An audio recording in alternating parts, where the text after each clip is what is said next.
Nuovo appuntamento oggi dagli studenti e associazioni sulle problematiche ambientali, dal tema Siamo il futuro, ma senza futuro. Stamani il corteo partito dalla piazza Stazione per attraversare la via Atenea e raggiungere il Palazzo di Città. Un centinaio di ragazzi delle varie scuole agrigentine hanno così rivendicato le emergenze climatiche per un mondo più pulito, ribadendo quanto richiesto nella manifestazione mondiale dello scorso 27 settembre, cui Agrigento ha aderito con un documento consegnato al Comune di dichiarazione di emergenza climatica e abolizione dei sussidi alle fonti fossili e fare impegnare così l'amministrazione attiva.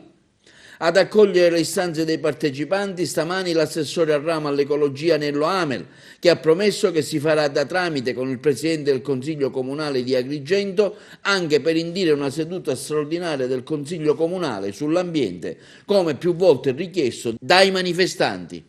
Sì, questa è comunque un'idea tutta dei ragazzi del comitato di Agrigento del Fridays for Future. Noi del WWF non abbiamo fatto altro che aderire alla loro richiesta di supporto logistico, fisico e morale, perché come dire, il futuro è loro, il futuro è dei giovani, non è sicuramente del presidente del WWF che ha già superato i 20 anni da qualche decennio, e noi siamo con loro per aiutarli nelle loro istanze, perché sappiamo che per l'appunto è in mano a loro che potrà salvarsi qualcosa di questo straziato pianeta di cui tutti ci dicono, la scienza ce lo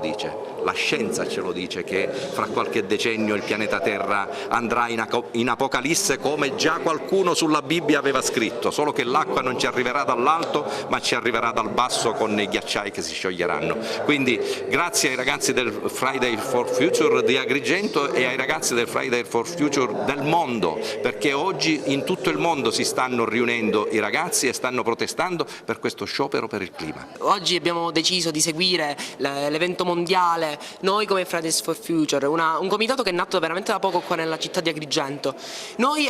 pretendiamo dalla città delle risposte, un segnale forte che ci faccia capire che la città c'è, la città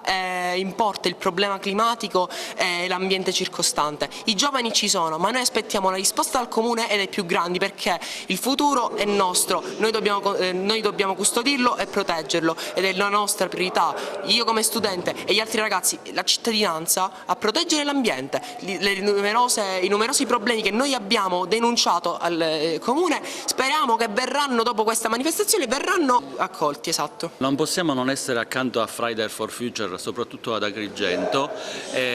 Naturalmente viviamo tutti mondialmente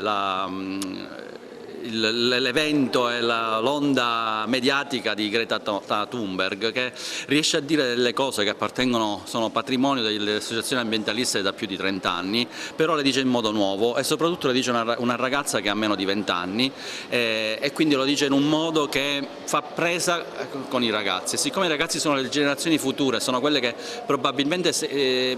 subiranno le conseguenze del cambiamento climatico e del surriscaldamento globale, da loro dipende molto sulla sensibilizzazione della politica.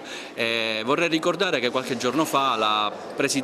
neopresidente della Commissione europea ha messo al centro del proprio discorso inaugurale proprio la questione climatica, a differenza del precedente Juncker che si era occupato solo di fatti finanziari, quindi questo è un cambiamento di paradigma che è molto importante. Ad Agrigento Friday for Future si occupa di declinare queste esigenze anche a livello locale e soprattutto con le istanze legate alla città di Agrigento.